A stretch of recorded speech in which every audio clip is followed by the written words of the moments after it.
વડોદરા અને દક્ષિણ ગુજરાતને જોડતો મહત્વનો ગંભીરા નદી પરનો બ્રિજ આજે સવારે અચાનક તૂટી પડતા ભયાનક ઘટના સર્જાઈ હતી। બ્રિજ તૂટી જતા અનેક વાહનો પાણીમાં ખાબકી ગયા હતા।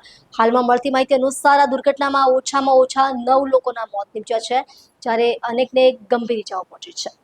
વડોદરાથી એક મોટા સમાચાર સામે આવ્યા છે। અહીં પાદરા જંબુસર વચ્ચે આવેલો ગંભીરા બ્રિજ તૂટી પડતા કુલ 7 વાહનો નદીમાં ખાબકી ગયા છે, જ્યારે એક ટ્રક બ્રિજ પર લટકતી હાલતમાં જોવા મળ્યો હતો।